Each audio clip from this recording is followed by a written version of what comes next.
4 patients, is that correct? That's correct, Katie. And actually the number is growing as the minutes go on. When the first ambulances came in, there were 10 or 11 people in each of them. Now that the triage centers are set up downtown, we're getting fewer patients at the moment, but we're getting the most critically injured.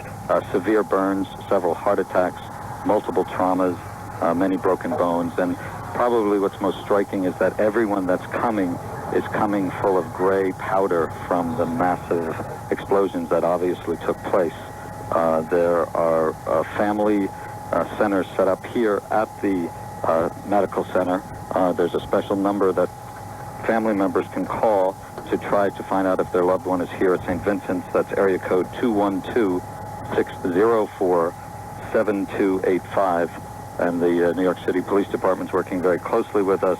We're very grateful that His Eminence has been here to help us and our staff, and we continue to be prepared. I was here for the last major incident with the World Trade Center, and this, in my opinion, is many, many times worse. Well, Dr. Ackerman, do you have enough people on staff? Katie Curry talking to some doctor about the hospital situation here in New York. There's a disastrous depletion of the blood supply. That's not an exaggeration either.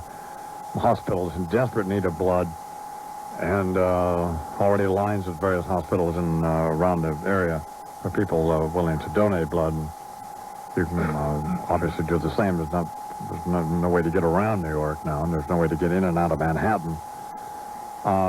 It is 3 minutes now to 1 o'clock.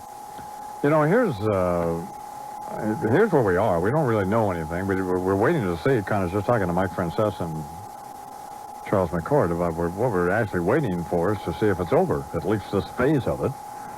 But what we do know is that two commercial airliners with people aboard were hijacked and then forced by some means to fly into each tower of the World Trade Center, and they did that, and the towers subsequently both collapsed, unbelievably collapsed.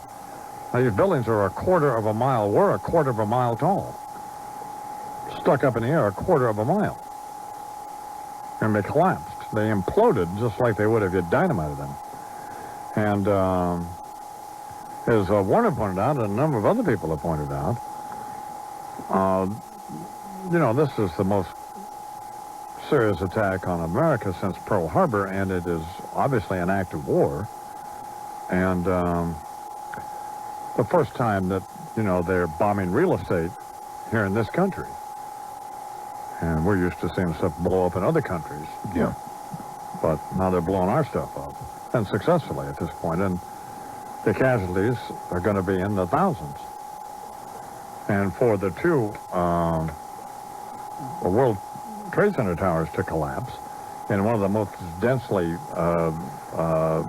populated areas on the planet, that part of lower Manhattan, certainly in terms of just one building stacked up against the other. I mean, the Western Union building is 70 stories tall. Right. So that was on fire and so on. So at any rate, those two buildings have been collapsed, which is, well, it's surreal. And that's, you know, that word gets used a lot, but in this case it's applicable. And then we have they also flew a plane, whoever they are, into the Pentagon. And I guess there are 5 or 6 rings into the center of the Pentagon, and it penetrated nearly the inner ring of the Pentagon. Somebody pointed out, not trying to be amusing, but they flew it into the wrong side, because on the other side were all the Joint Chiefs of Staff's offices and so on. But at any rate, there have been a number of injuries there, and perhaps fatalities there as well. So now the American Airlines has confirmed, obviously, that these two planes were hijacked, and a number of people on them. And then number 2, is it 2 United Airlines planes? Also confirmed to have crashed. Well, they obviously were shot down. I mean, Well, we don't know, but... Well, they had been hijacked as well, and the speculation was they were being flown to Washington. I guess one being flown to Camp David to crash into there. Virginia Congressman Jim Moran said the one that crashed, the United flight that crashed outside Pittsburgh, was apparently related to a failed attempt to attack Camp David. The location of the other United crash has not been revealed as yet. But that, it's easy to speculate. We're probably on its way to the White House or the Capitol building. But among those 4 aircraft, the 2 American flights and the 2 United flights, I think 266 people, in all, flight crew, attendants, passengers, were aboard all of those. 266 total. Tom Brokaw is talking on NBC. Let's hear what he has to At say. least 4 targets have been attacked. The 2 Twin Trade Tower centers here in New York City, the Pentagon, and then another plane that was crashed deliberately into an area outside of Pittsburgh. That is the second plane hitting the Twin Trade Towers this morning, all of them hijacked airliners. Then these 2 colossal icons of the American capitalist system collapsed in lower Manhattan.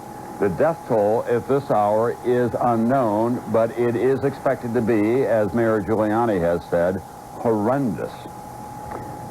Shortly after those attacks on the Twin Trade Towers in New York City, at the Pentagon, in one of the outer rings, another hijacked airliner crashed into 2 areas there, killing an untold number of U.S. military personnel in Washington, D.C. A code red was put in effect in the nation's capital. The White House, State Department, CIA evacuated along with the Pentagon. House Speaker Dennis Hastert was evacuated to a secure area. President Bush, who was in Florida for an appearance for an education project, was evacuated to Barksdale Air Force Base in Louisiana, where we do expect to hear from him before too long. The United States is in effect in a national state of emergency. All domestic flights were grounded immediately. Most flights that were already in the air, we believe, will arrive safely at their destinations. The borders between the United States and Canada and the United States and Mexico have been closed. Transatlantic flights were diverted to Canada. U.S. military forces in this country and around the world have been put on the highest possible alert. Aircraft carriers were moved to waters off New York City as this scene played out in the nerve center of this country, lower Manhattan, the financial markets, an area that is home to literally hundreds of thousands of people. They are still dealing with the carnage in lower Manhattan. We want to go now to NBC's David Bloom, who is in Midtown Manhattan, overlooking all of this. As you can see there, communications have been severely interrupted. David? Well, Tom, what we're looking at behind us, more than 4 hours after the first explosion, is the smoking hulk of the essentially vanished World Trade Center. As you've said, the essential question at this hour in New York City is how many people may have died in these attacks. The various officials here in New York City believe that the casualty estimates will essentially go into the thousands and thousands of people. Here is the sequence of events as they happened at this hour.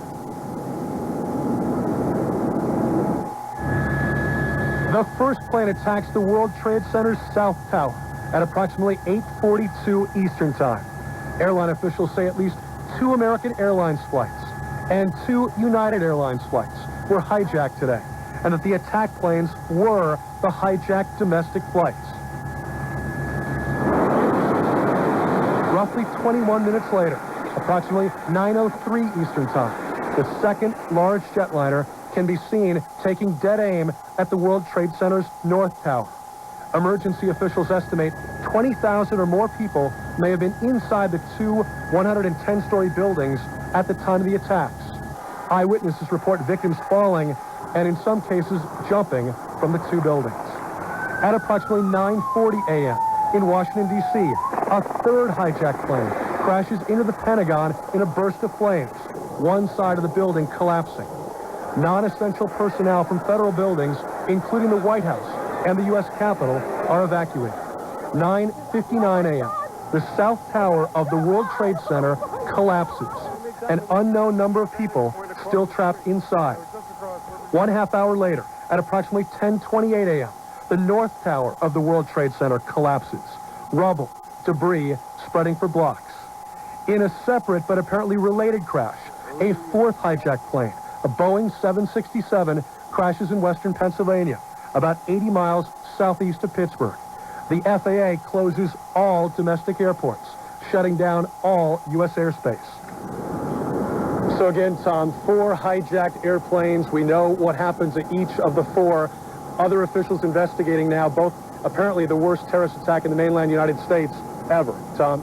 Thanks very much, NBC's David Bloom. What we don't know is who may be responsible for these attacks. There's a lot of speculation, obviously, about Osama bin Laden, who is a Saudi dissident who is believed to be harbored somewhere in Afghanistan, but no one is claiming responsibility. In the West Bank, however, the Palestinians in the streets are cheering and celebrating these attacks on the United States, even though Palestinian leaders have condemned the attacks. We want to go now to NBC's Pat Dawson, who is down near the World Trade Center, because the big question, obviously, in New York City and across this country, how many people have been able to survive this horrendous attack? Pat? Tom, right now, hundreds of rescue workers are massed here on the southern tip of New York in Manhattan Island, waiting for a possibility where they can go back in large numbers to begin searching through the debris. Obviously, the first task at hand will be to find anyone who is still alive in there. There really is no precedent for this. Two 110-story buildings. First of all, the impact of those two planes into them, and then the buildings themselves literally tumbling down into the streets. It's the sort of thing that one assumes very few people could have survived. But the task of those rescue workers, and if you look behind me, you can see many of them massed down there. The task will be for them to go back in and to try to find anyone who is alive. First of all, that is, of course, the priority. They know. We have spoken to a number of them. Of course, common sense tells us as well they are going to find a very, very high number of dead bodies in there as well. No way. We have spoken to officials here with the police department and with fire. They all say the same thing. This kind of a catastrophe, there's no way of knowing how many people that they're going to find in there, how many people are dead, how many people are alive. There's really no way to know how difficult their task is going to be, going in there and trying to dig through the remains of two 110-story buildings that are now lying at the bottom of Manhattan. Obviously, taking care of those that are hurt, that they have been able to get out, is a first priority. There are literally, I would say, probably a mile-long line of ambulances and rescue vehicles along this stretch of the West Side Highway in the lower part of Manhattan.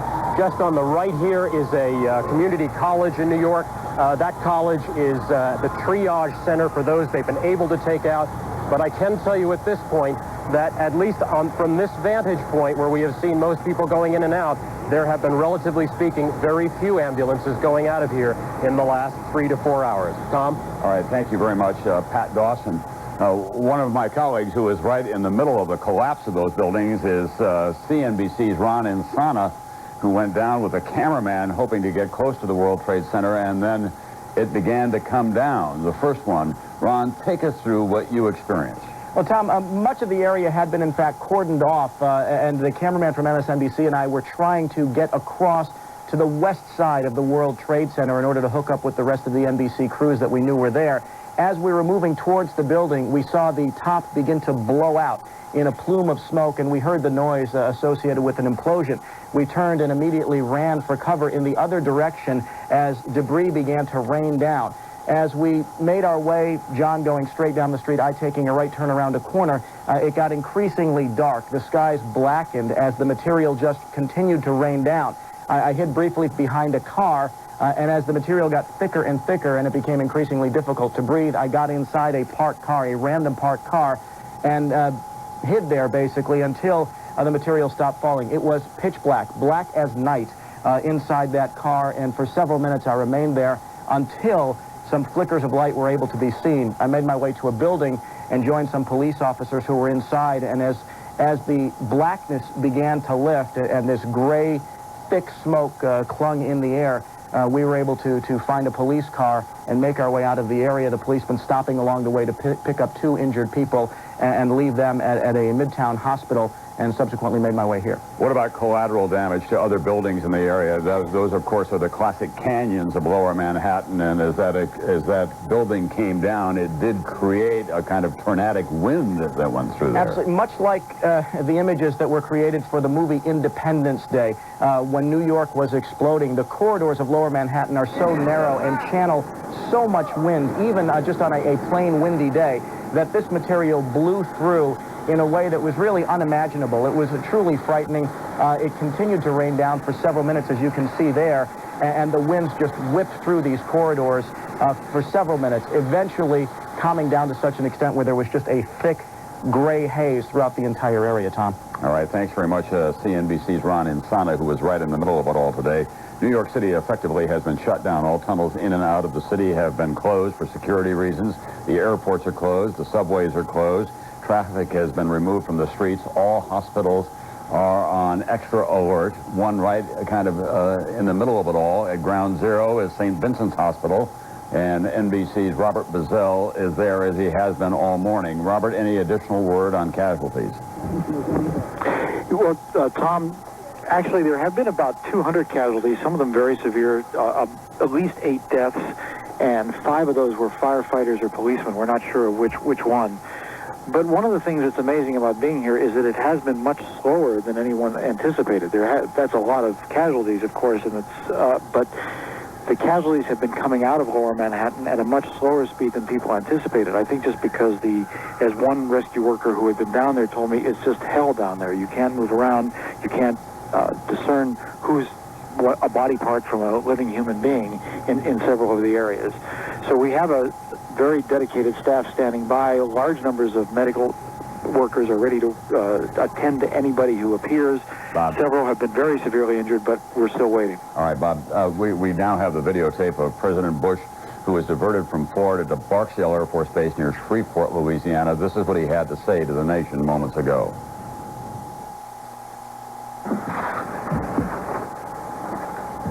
Freedom itself was attacked this morning by a faceless coward, and freedom will be defended.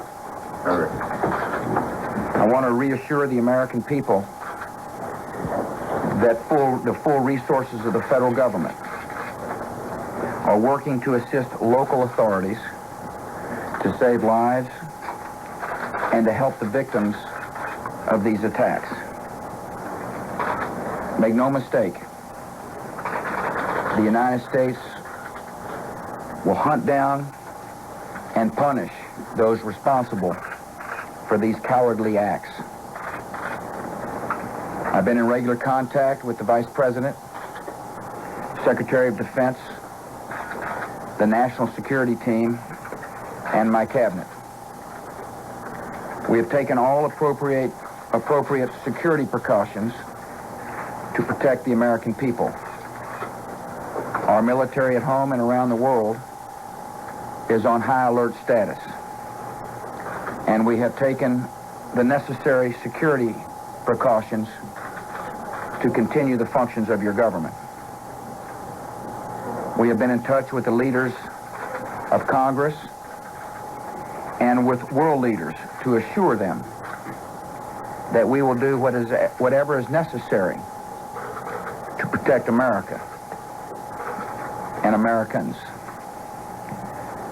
I ask the American people to join me in saying a thanks for all the folks who have been fighting hard to rescue our fellow citizens, and to join me in saying a prayer for the victims and their families. The resolve of our great nation is being tested, but make no mistake, we will show the world that we will pass this test. God bless. President George W. Bush, in his capacity today, not only as President of the United States, but also as Commander-in-Chief, as U.S. military forces around the world are on the highest possible alert. There is so much uncertainty. Here on the radio with us on WFAN. Mike Francesa is here, and they're going to take over here in just a minute or so to continue to cover this the rest of the day. I don't know. I mean, I know he means well and all that, but less than reassuring. Not too inspiring. Not too inspiring, or less reassuring. Jeez. Hope his father's around. Then from the president, it's just... I don't think this is the time to... I don't mean to be disparaging, but I hope the old man's in D.C. Yeah, hopefully somebody's there to tell him. I mean, I think at this point you got to... But at any rate, I think we need to be assured, and I wanted to hear, that the intelligence community, unless you just didn't know, could assure us that this phase of these attacks were over, or that they or that they had some handle on where they all were and so on. Or that there would have been some information about the two airliners that inexplicably crashed, and we know they were shot down. The thing I want to ask Francesa is, he had a good point, because he said that, these, and you know as well, you're a pilot, that they're not supposed to open these doors of these cockpits. No, that's the first thing I thought about, Don, is that if someone took a gun on a plane, they're not supposed to open the cabins. So it would make you think that they must have bombs on the plane that threaten the entire plane. And then you also think about that they must have people to fly the jets, because as Chuck and I talked about, no pilot would fly that plane into the World Trade Center. He'd probably take a bullet before he'd fly it into the World Trade Center. I would imagine. I would take a bullet, right? Yeah. I think for sure he's going to die anyway if he... There's not a guy or a woman out there flying a commercial airliner who's going to crash that airplane into the World First of all, Trade he's going to die anyway, Don, so you might as well take a bullet and hope the guy misses the darn thing. If he's asking him to fly it into the darn thing anyway. Yeah. But I would think he'd take a bullet first. They must have had guys on there who could jump in the seat and fly the plane. We need some more reassuring information from the government, I think. Or unless they just don't have any. Well, it's say that. very early. I guess you can't say There were, as of 12:30, for example, there were still 50 airplanes that were in the airspace that they were waiting to reach, to reach their destinations, and they were saying they don't know of any problems with any of those airplanes. But, it was that early in this unfolding event. Now, Lloyd McNichol is here. Do you have any... We do. There is some limited subway service now in both directions, so you actually can get out of Queens and into Manhattan. A, E, and F trains are running. Limited service, but some of them are moving. Also, there's a ferry leaving Pier 11, that's West 30th Street in Manhattan. It will take you to Hoboken. Limited service there, but once again, that's the only ferry running. And I guess when the perception of this threat's passed, they'll loosen up. We got to let people in and out of the city, right? Yeah. Hope so. At some point. All right, my Francesa is going to take over now, and they're monitoring all of the various news outlets we have, and we have all of the wire services available, and he'll let you know what's going on. So, and I'll see you in the morning. WFAN New York. You really have to bid to get great travel deals online. Welcome to the Hotwire Travel Challenge. Okay, Elizabeth, do you book travel on the web? I did it one time. Who'd you use? Priceline. It was awful. You're supposed to bid, and I panicked. Wouldn't you rather just know that you're getting a really good price without having to bid? Yeah. Okay, well, we're Hotwire, and Hotwire has hot fares. They're specially negotiated travel deals that aren't available anywhere else. If you're flexible in your flight times, we can save you a ton of money. Okay. Want to take the Hotwire Travel Challenge? Sure. Where do you want to travel to? Cleveland. We're going to check fares from here to Cleveland. Leaving this weekend, Expedia wants to charge you $5.20. on Hotwire. The hot fare is? Oh my God, $2.30. It's really good. You want to try Priceline? Did you bring your credit card with you? Oh no, I can't do that anymore. This is a bad mess. Well, it won't happen if you use Hotwire. No bidding, no credit card up front. Just great fares. Yep. Hot fares. It's Hotwire. Log on next time, okay? I will. One more Hotwire convert. Hey, fares change. So for airfares, hotels, and rental cars, log on to Hotwire now and take the Hotwire Travel Challenge for yourself.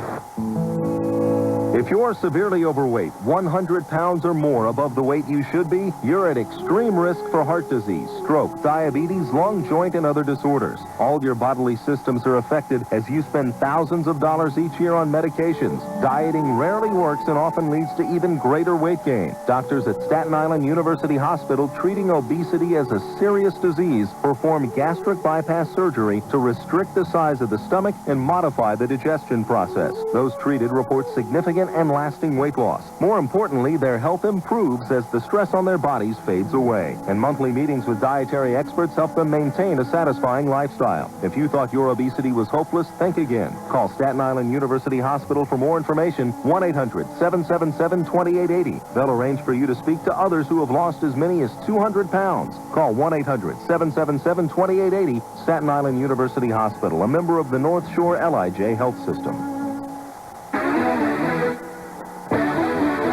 Hi, this is professional football player Jason Sehorn. I've been telling you for a long time how important Metrix products are to me and how they've gotten me in the best shape of my life. Well, here's some great news. As part of the Vitamin Shop's 25th anniversary celebration, you'll save 40% off the suggested retail price on every Metrix product. As a special bonus, get the Metrix Great Shape Kit with a 20-count box of drink mix, a Metrix workout CD, and shaker bottle, a retail value of over $70 for the unbeatable price of $29.97. Just like a great defense, an offer like this is hard to beat. I'll be at the Vitamin Shop store in Union, New Jersey on Tuesday, September 18th between 12 and 2 p.m. Stop by and get the Metrics Great Tape Kit for just $29.97.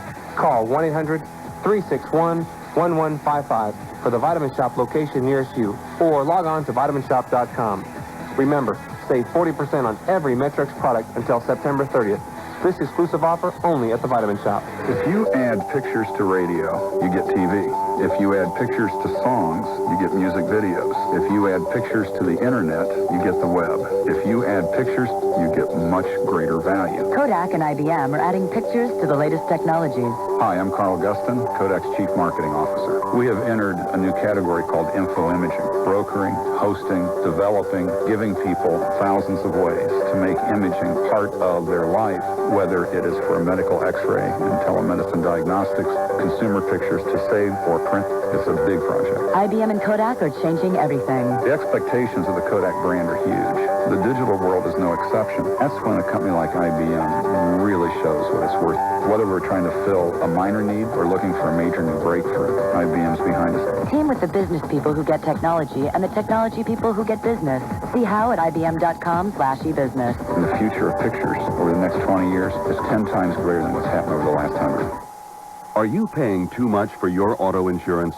Then listen to what your neighbors are saying about Tri-State Consumer. Scott Okula, Wantagh. I pay $420 less with Tri-State Consumer for the same coverage, and I have just as much peace of mind.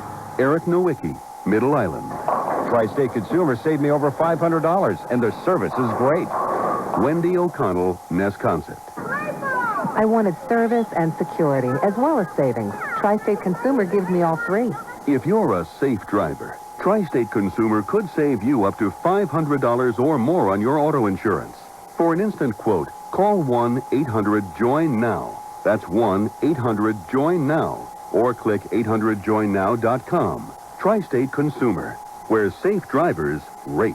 Tri-State Consumer cares about your safety. Get a free, hands-free cell phone ear set when you complete an application. Tri-State Consumer Insurance Company, Jericho, New York. 4 celebrities will take to the links on Wednesday, September 12th for Joe Pesci's first annual $100,000 Celebrity Skins Game. Joe and his friends Charles Barkley, Mikhail Baryshnikov, and pro golfer John Daly will golf, all to benefit the world-class pediatric programs of the St. Barnabas Healthcare System, which cares for more than 200,000 children each year. We invite you to watch the action from the gallery and enjoy the celebrity luncheon after the match on Wednesday, September 12th at the Brook Lake Country Club in Florham Park, New Jersey. A limited number of tickets will be sold. It's sure to be a great day of golf and fun, all for the best cause, children. Joe Pesci's Celebrity Skins Game, Wednesday, September 12th at the Brook Lake Country Club in Florham Park, New Jersey. For tickets or corporate sponsorships, call 973-322-4537. That's 973-322-4537. Good afternoon, everybody. I'm Mike Francesa on the Fan here at 1:23 on a day that, as we will say and remember forever, will be a day that will live in infamy, as one did many years ago. I'm going to take over now here on WFAN on a day that has nothing to do with sports and has everything to do with real life and a reality that we probably never even dreamed of or never even feared in this country has come true today in almost staggering proportion. And as the Imus in the Morning Crew moves out after basically putting on a tremendous performance till 1 o'clock in the afternoon, we're almost 5 hours now into this devastation. And at this hour, we are a nation in a state of emergency. I mean, in a nation almost in a state of panic. And the armed forces are on the highest possible alert, both in the United States and around the world.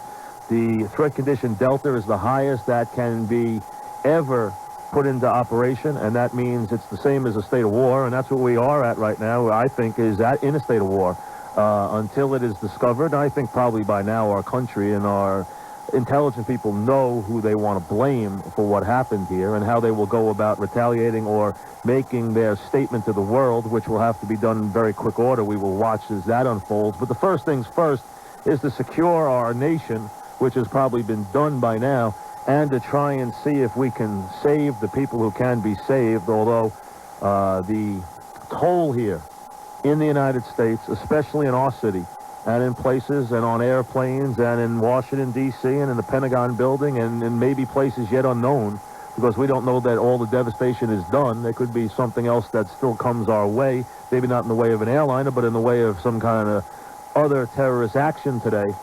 Will take a toll into the many thousands here on a day that, as we said, unlike any other ever in our country. And this was the point that struck me, and I want to make a couple points before we start getting into whatever news we can update for you this afternoon here on the Fan, and we will all afternoon.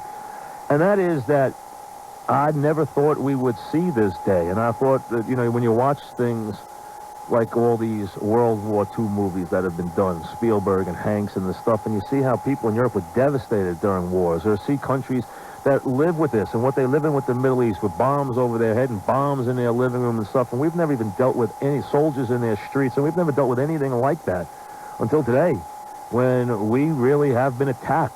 Not attacked by a formal nation, but attacked by a group, probably a group of terrorists that we know by now their identity, and maybe they're mobile, and maybe they move around the world, and maybe they're very liquid in form, but still they're devastating and powerful in form, and they want to attack us. And they finally have, in a devastating way, far greater than we ever thought possible in this country.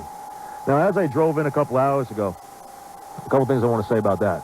Number one, if you are in Nassau County, in Queens today, get off the roads.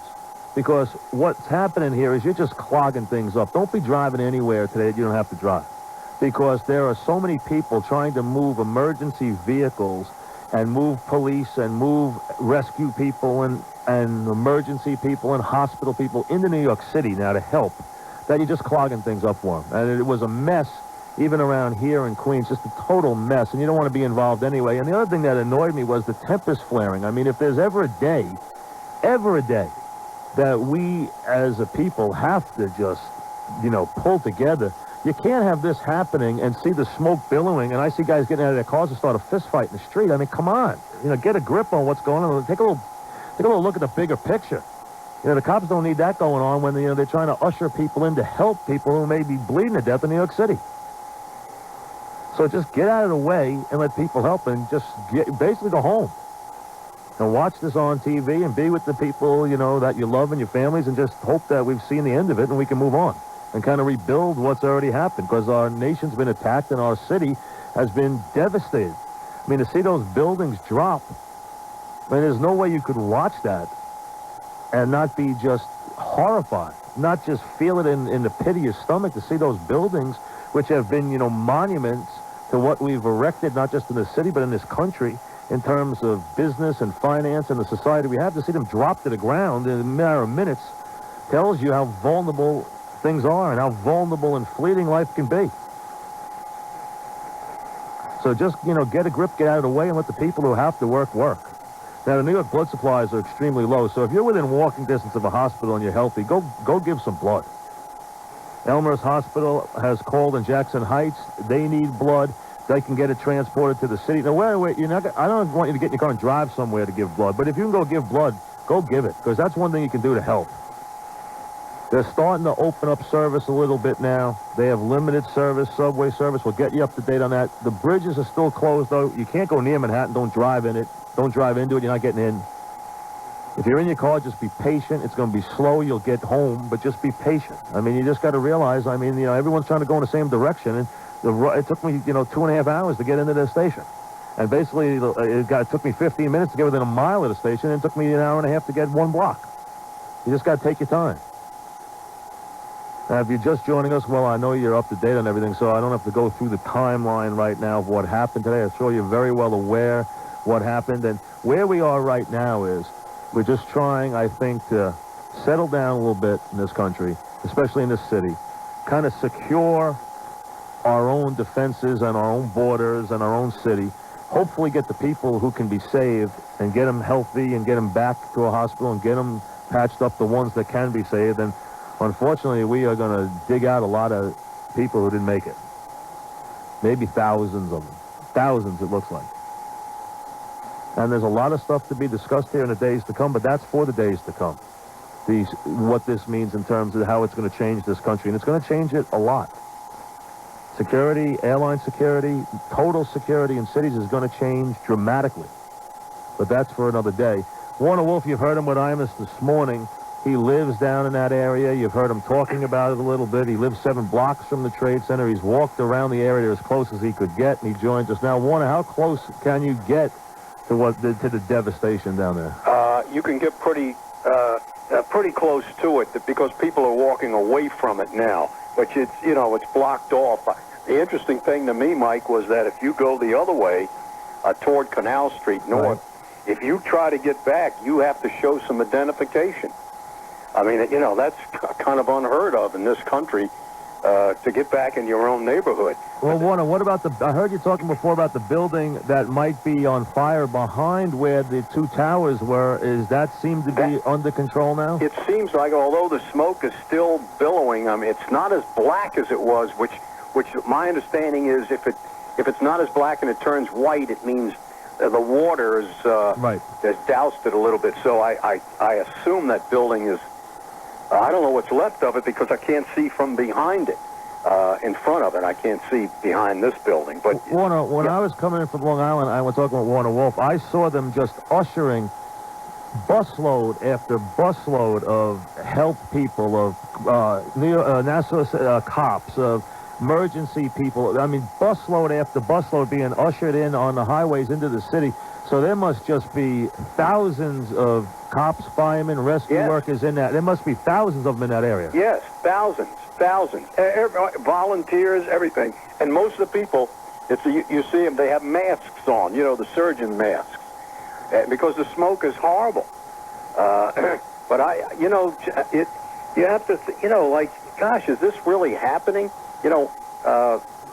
When you look, if you're on Hudson Street and you look south, all you see is a tunnel of smoke, and you can see where the Twin Towers used to be.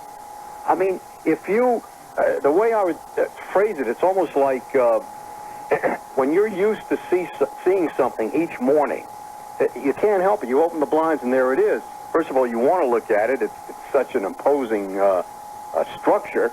And then when you go to bed, we would always look at it. And now I'm looking and it's not there. I mean, it's almost like they took these terrorists took those and they've targeted those buildings for so long. They took those buildings down because of what those buildings symbolize to them, really what America is. Absolutely. And that's why they targeted those buildings. And somewhere in the world, those terrorists, they love the fact that they took those buildings down in front of the world. They probably were watching when they took them down. Absolutely. You've hit that right on the nose. Absolutely. What's interesting, in 1945, you might remember, a U.S. bomber accidentally ran into the Empire State Building. People were killed, but the Empire State Building stayed. And I think, like you say, that the people think, well, you can't take these buildings down. It's impossible, and they did stand for something. There was no question about it. Warner, hold me for 1 second. I'll get back to Warner Wolf in 1 second. I want to get to Lori on the traffic here. Lori, they just handed me a little note which says, and this is something that everyone can relate to, as you drive into the city from anywhere, you see those blinking lights now on every bridge and every road, and today they just blink. New York City is closed. I mean, they've never blinked those before, ever. Where are we now with all the different highways and access roads and mass transit? Where are we right now? Well, Mike, you still cannot get into Manhattan on any bridge or tunnel. Everything is shut down. You can get into Queens. There's limited service on the A, E, and F trains. So if you want to get into Manhattan, you can take one of those trains. You may have to wait a long time to get one, but they are running in both directions now. Jersey-bound Bayonne, Goethals, and Outer Bridge has been reopened. Heading into Staten Island, though, they're still shut down. On the Verrazano, you can go into Staten Island, but you can't go into Brooklyn. That side is also closed. One ferry is still in operation. It's the Waterway Ferry. It leaves from Manhattan on 30th Street, Pier 11. That'll take you to Hoboken. Other than that, George Washington Bridge, Holland and Lincoln Tunnel still shut down both directions. They're not even sporadically opening that upper deck. When I was driving in on the Grand Central, it looked like rush hour going out the other way. So I would think a lot of people have already most of the people who work there probably have already gotten out of the city. I mean, at least a lot of them already gotten out of the city. That's true. There's still a parking lot on the south Or end. turned around, they heard it on the news, driving in and turned around and headed out 9:30 this morning. That's true. Some of the places where they are just stuck because they can't turn around, Deegan ramps at the George, southbound 95, all the way going down the Cross Bronx, approaching the George, they're just sitting there. They had them turned around, where I was, they had them turned around coming the wrong way on the highway. They're trying to take them back that way or off the Triborough. I mean, that's how bad it was, but it was hours backed up, and you can see people losing their temper, but you can't, I mean, today is a day, folks. You know, think about the people who lost their lives. You're worried about being in traffic. I mean, get a grip. Really, priorities. Jeez. Thanks, Lori. Okay. Let me get back to Warner.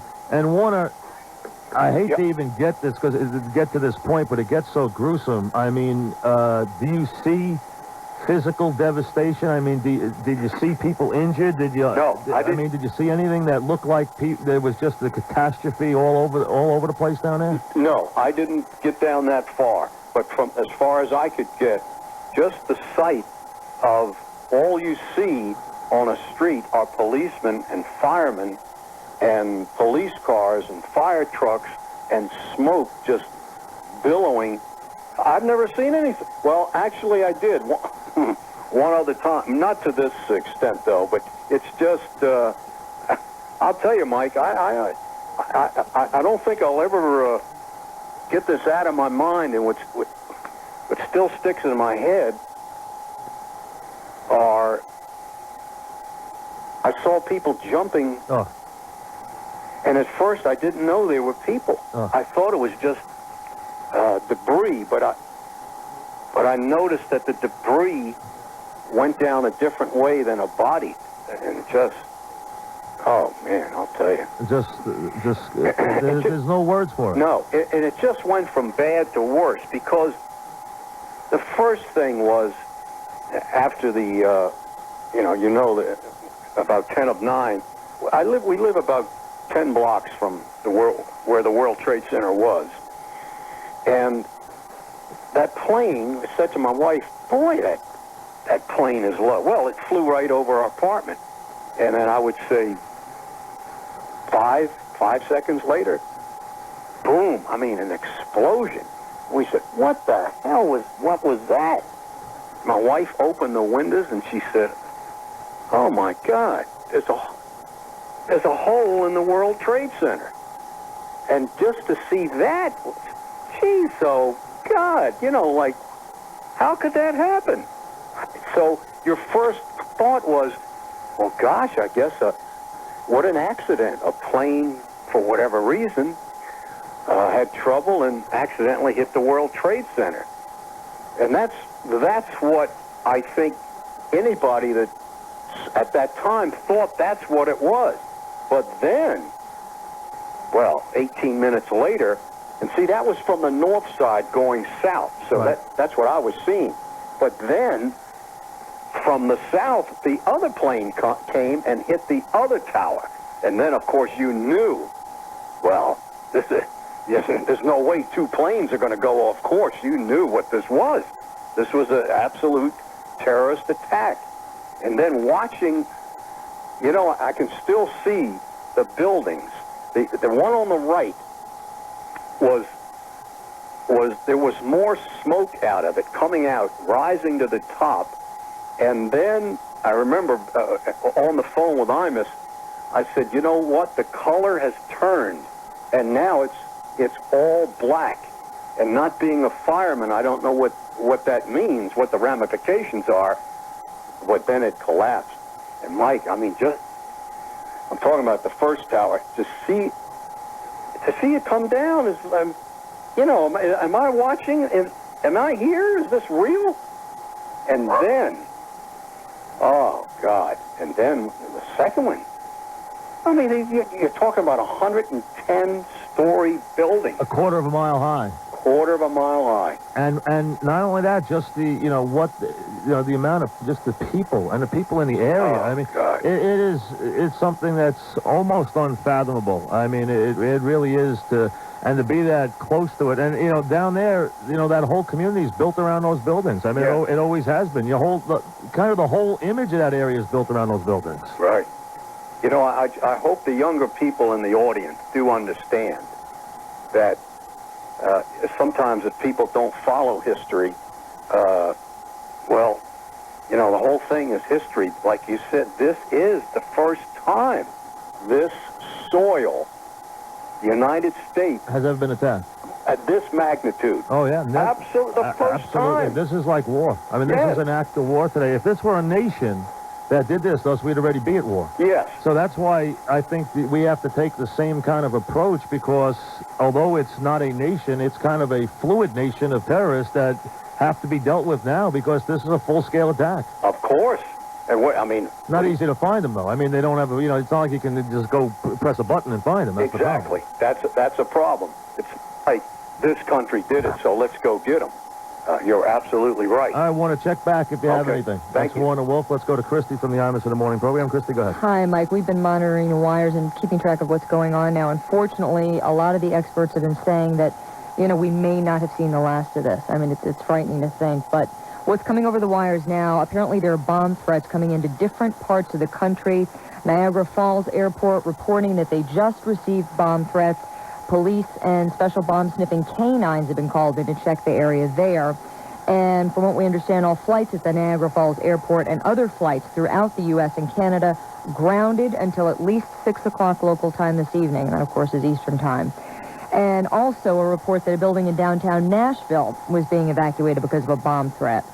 So, you know... I think, unfortunately, we're going to get a lot of that now that's not even going to be real, you know, because this thing was so well organized and happened in such a short time that I think this strike probably already took place. I think this is now probably people, you know how there's a lot of crazies out there probably calling in bomb threats, which you now have to go check out. Exactly. But I think that these guys were so well organized with... This was probably years in the making. Sure. That it happened so quick, and they almost did everything they wanted to do, with a couple of exceptions. Those two planes were probably down by fighter planes. We're going to find out, unfortunately, which might offend some people in this country, but they were probably headed for, you know, the White House. Mm-hmm. But I think that was a wave that's probably over. Well, we hope. I would think, anyway. I mean, I would think that the people who did this were the real, you know, terrorist groups, and I think we know pretty much, I think we all think we know who did it, but we can't prove it, but let's see what they say later on today. But I think there's a lot of you know, I've heard coming in, you know, schools were saying that they had bomb threats, and weird places were saying that. Now, they weren't going to pick some little place. I mean, they're bombing the Pentagon. You're not going to bomb some high school. They're bombing the Pentagon.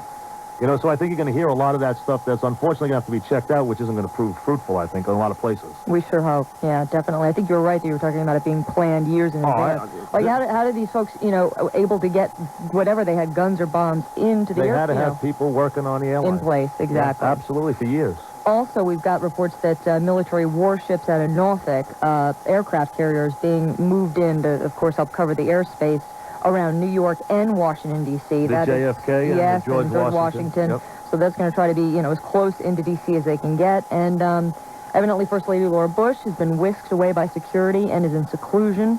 So there's, you know, a lot of different things developing right now. And Yasser Arafat has come out sending his condolences to the United States.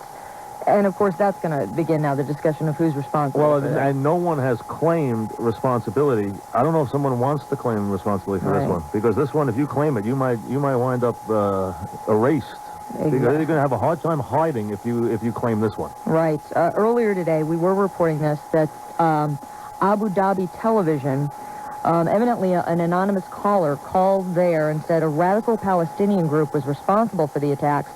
But then the group later denied any involvement. So I think that's going to be just an ongoing development of, you know, of course, trying to find out who is behind this. Well, there's going to be one name that's going to, you know, if the people who spend their life on this are all going to say the same name. Osama bin Laden. Because he's the only one who has the resources to do something like this. So, I mean, I'm sure wherever the Joint Chiefs are meeting and the CIA people are meeting and, you know, Rice is and Powell are, wherever they're flying to and meeting, that's the name that's on the tip of everybody's tongue. And where is he? Supposedly in Afghanistan, and I think they might want to find out where he is in a hurry. Right.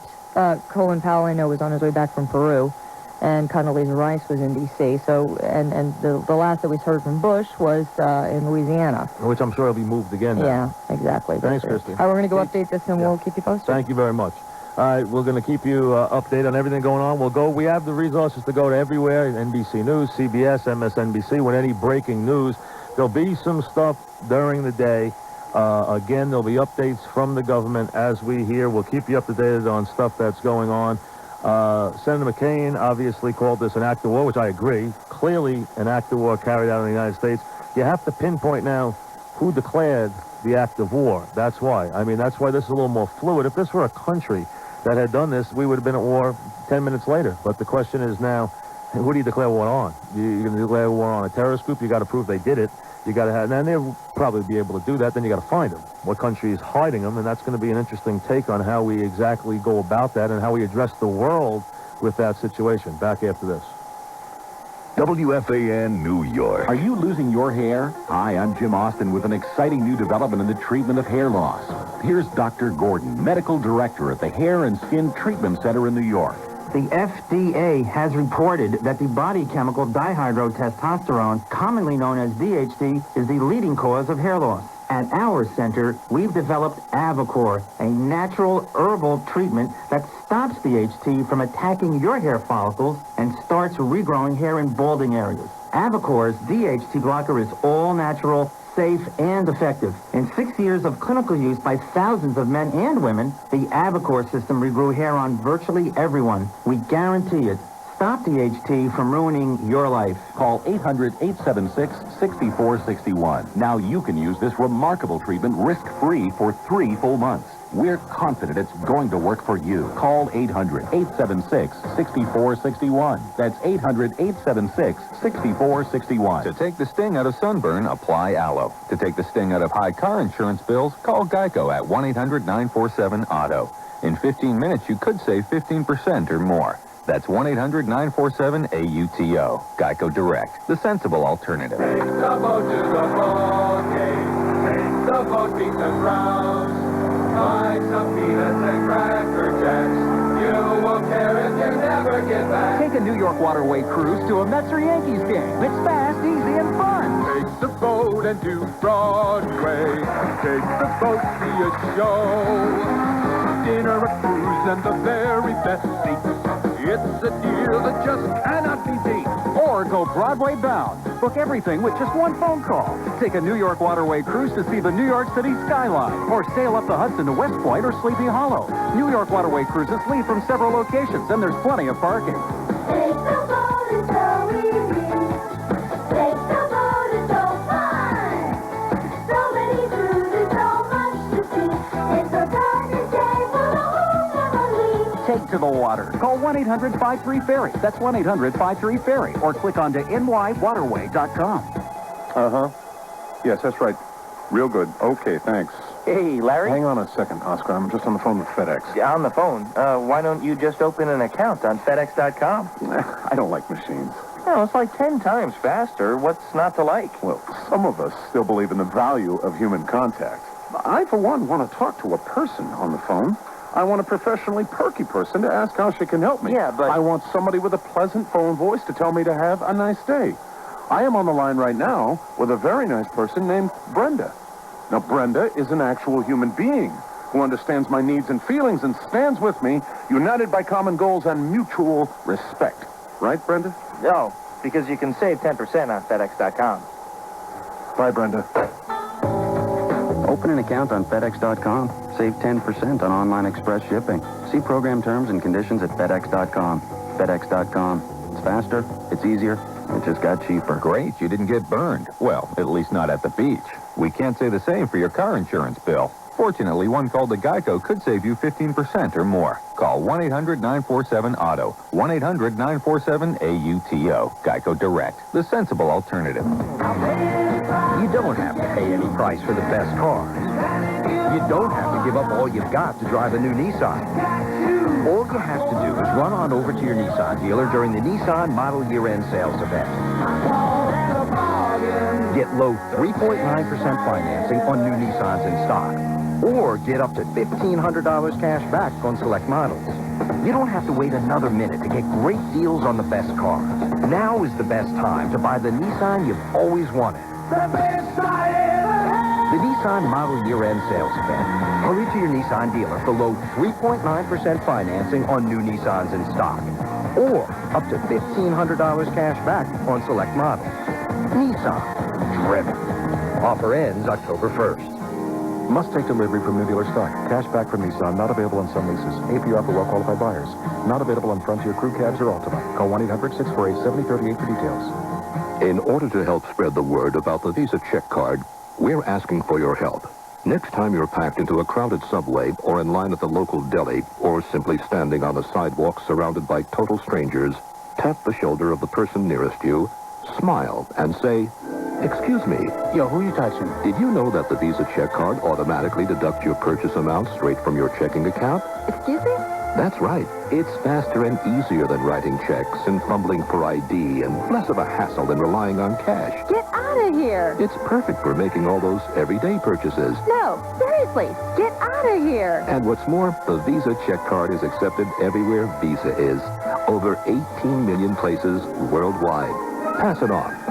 Sure, this might feel a little uncomfortable at first, but don't let a couple of awkward moments get you down. Keep spreading the word, and you can be sure that people will thank you for it in the end. Yeah, let's move it along, pal. Visa check card. It's everywhere you want to be.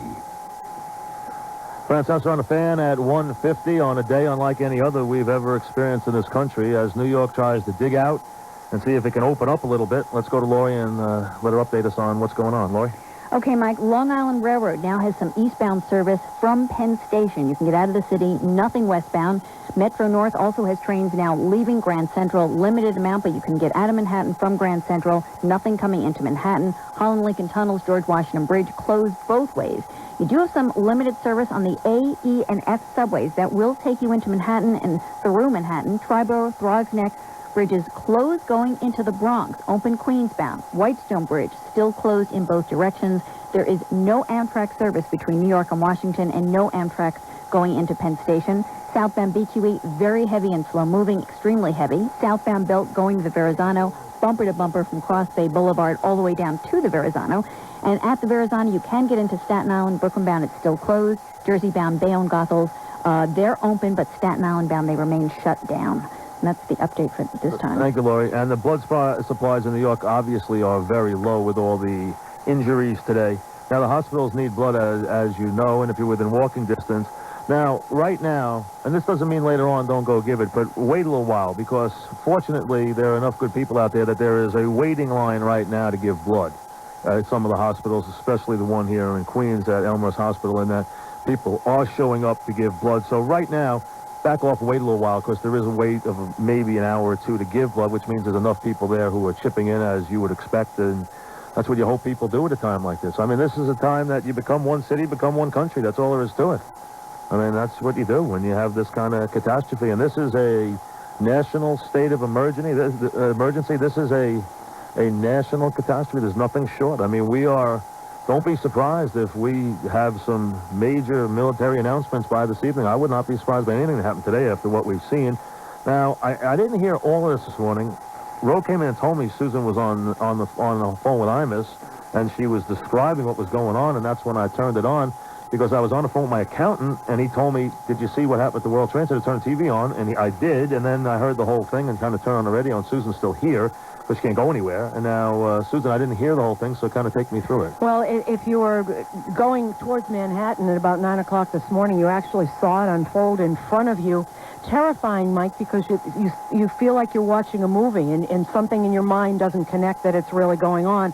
About 9 o'clock, I got to a point at the Bruckner where I could see the World Trade Center, and it's a gorgeous day and not a cloud in the sky, and I actually saw one of the buildings, the smoke piling out of there, and that was the first I had really heard about it. And as I was stopped in traffic, and there was just humongous traffic, obviously, on the Bruckner going towards the Triborough, when people were there, and about 15 minutes later, I was describing the event to my mother on the phone back in Boston, and I actually saw a plane come from the Hudson side of the river, and I saw the plane go into the building and this fireball explode out of that building. And you don't believe in your heart what you have seen. It's just an awful, awful feeling. And then, of course, you see that the police are moving you over, and you have, you know, very quiet and single file over the Triborough Bridge. But you people that were coming to work in Manhattan, coming from the north, actually saw it unfold, because you had some shot, some view with this gorgeous day. And I remember saying to Imus, calling in and talking about the plane, and he asked me how big the plane was, and I said, I don't know planes, but it wasn't a little plane. It wasn't a Cessna. It looked like a real jet. It was a real jet. And if you look at it and you look at the timeline that went on, the 4 planes hijacked, the World Trade Center, the Pentagon, the military going on high alert, airports closed and everything. And as you said, this day is not going to be over, and we're all not going to go back to work and have a wonderful day tomorrow. Things have changed forever in this country. As far as security and stuff, which we don't even want to get into now because there's too much to do. There's too many people to help. There's too many things to dig out. There's too many, unfortunately, people to bury. There's too much to do, especially in this city. But this will change the way we live. And there's been this ongoing threat for a long time, since the last World Trade Center, you know, the World Trade Towers and the whole thing that went on years ago, which was Bin Laden, okay, who this was, you know, I don't want to, you know, throw it out there yet before everybody else. I mean, I know what people have speculated. This is Bin Laden again. I mean, you'd bet 10 to 1 it is, because it was so brilliantly organized. The government cannot believe how well organized this one. He's the only one who could organize something of this nature in this country. Because of the war chest, because of the remarkable places he has. And I remember I was probably putting people in place 5 years I was doing this. flashing back this morning as I was sitting in the car, and I remember listening to some of the trial 8 years ago. And if you were around at the World Trade Center bombing, you remember the trial, and it was mesmerizing. And I remember the speculation then, the case the government was trying to make against these men, was that the plan was because they believed that the World Trade Center was a symbol of everything that was America. It is. To them it is.